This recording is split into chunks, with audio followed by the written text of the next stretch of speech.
Asambleísta Virgilio Hernández.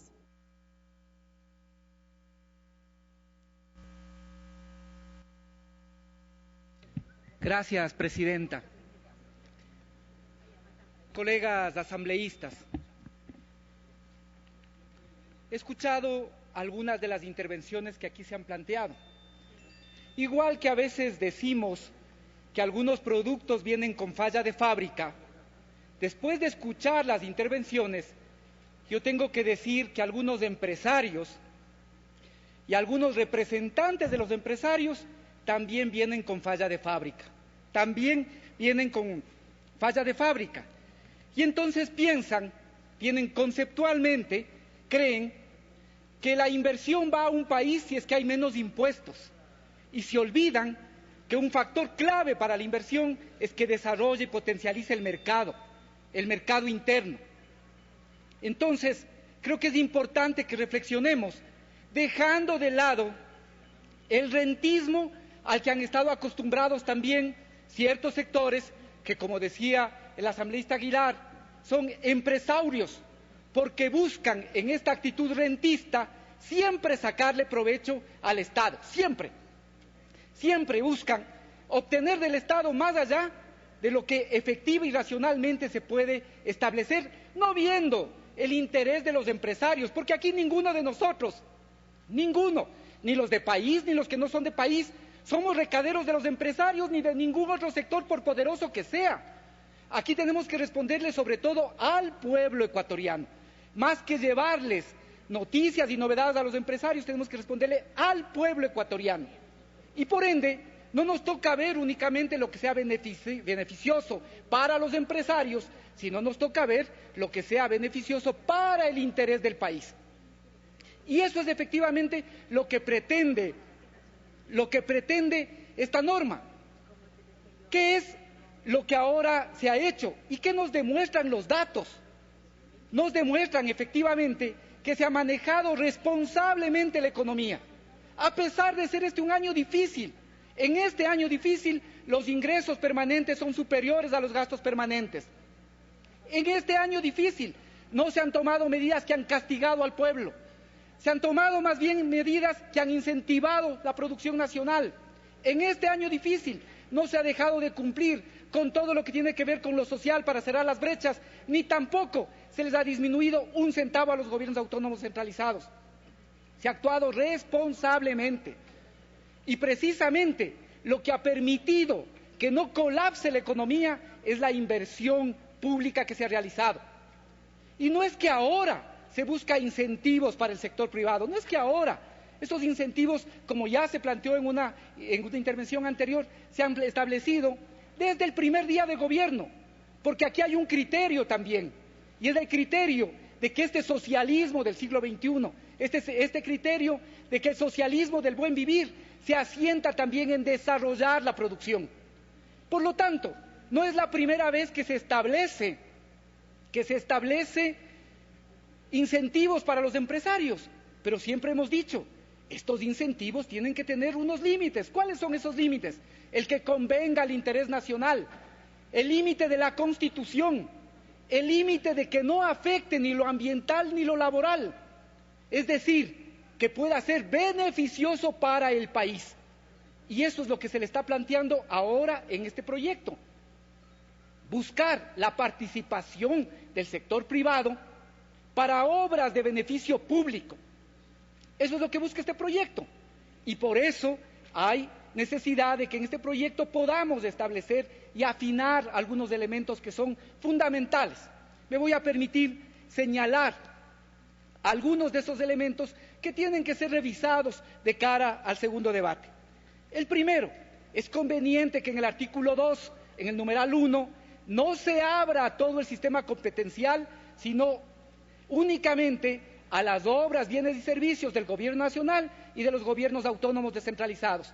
De lo contrario, en el régimen competencial está todo, desde la defensa nacional hasta lo que son las potestades de las juntas parroquiales, y no todo es objeto de este proyecto. Segundo, es importante que en esta ley quede como está planteado, pero hay que evitar las contradicciones que pudiesen existir leyendo el proyecto, que no entran los sectores estratégicos. Algún asambleísta decía que entonces pierde atractivo el proyecto. Lo que es inconcebible es que el asambleísta no haya leído la Constitución, que establece para los sectores estratégicos unas reglas especiales. Por lo tanto, eso está planteado en la Constitución, que tiene que justificarse la excepcionalidad y tiene que hacerse en la ley sectorial respectiva. Por lo tanto, en este proyecto no puede entrar a menos que se justifique la excepcionalidad, y esta es una ley general. Por lo tanto, no puede entrar, y eso está muy claro también plantearlo. Un tercer elemento que también es importante y que debemos afinar es lo que tiene que ver con el arbitraje. Ya lo señaló la vicepresidenta de la Asamblea. Hay una disposición del artículo 422 y lo mismo el 427, numeral 7. Por lo tanto, los arbitrajes no pueden, nosotros no podemos reconocer una jurisdicción, un tribunal que sea capaz de mermarle al Estado jurisdicción. Esto no es posible. Lo que sí se puede hacer en el marco de la Constitución es máximo establecer que sean tribunales arbitrales de la región, y siempre y cuando se agoten las instancias nacionales, tanto administrativas como judiciales. Creo que esto es importante que también se establezca. Un cuarto elemento que es importante plantear es que lo que tiene que ver con el comité, y parece realmente, después de ya más de 2 años de compartir este periodo, es realmente preocupante que cuando se discute estas cosas nos vuelvan a plantear la participación del sector privado. No se puede, porque hay norma constitucional expresa. Claro, ahora nos dicen, no va a regular, noticia, no va a regular, va a entregar lo que son los proyectos, APP van a ser entregados por ese comité. ¿Cómo no va a haber contradicción de intereses? Pues no puede el sector privado. ¿Por qué? Porque hay una cosa llamada Constitución. Entonces, simplemente eso, no se puede. Por más que los empresarios lo pidan, por más que los empresarios quieren escuchar eso, no se puede, porque hay una norma llamada Constitución. Un cuarto aspecto que es importante, quinto aspecto que es importante, es lo que aquí ya se ha referido del artículo 8. Ese artículo 8 no puede afectar a la jerarquía normativa, pero quizá hay un elemento que rescatar, y es el de la simplificación administrativa. Si se puede hacer cosas por simplificación administrativa, vía decreto, por supuesto que hay que permitir esas facultades. De igual forma, en los gobiernos autónomos descentralizados, esa no puede ser una competencia solo del alcalde, porque seguramente va a modificar ordenanzas. Por lo tanto, tiene que ser del conjunto del gobierno autónomo descentralizado, y solo para la simplificación administrativa. No puede, por ejemplo, a través de esto obviarse licencias ambientales o lo que tiene que ver con derechos laborales. Eso no es posible mediante la disposición de ese artículo. Otro elemento que es importante señalar, el sexto aspecto que me permitiría señalar, es lo relacionado con la ley respecto de eliminar los impuestos a los gobiernos autónomos descentralizados. No me digan que ningún empresario serio que va a invertir supuestamente en estos proyectos va a dejar de venir porque tiene que pagar el impuesto predial al cabalas o porque tiene que pagar el impuesto a la plusvalía. Yo creo que eso es realmente un exceso que deberíamos revisar.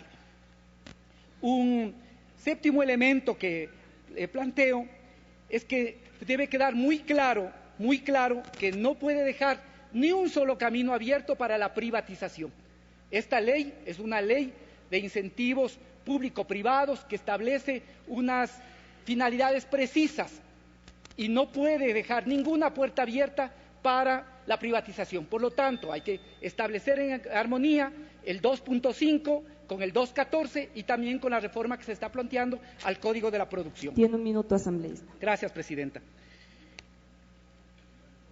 Luego, también parece que es importante que podamos ver que lo que está planteado respecto de las hectáreas en la Amazonía a partir del 2018, que sea 50 hectáreas, es absolutamente inconveniente tratarlo en esta ley, porque es realmente un tema que más obedece a que hay, después de este año, falta de norma a que tenga que tratárselo aquí, más cuando estamos tratando la ley de tierras.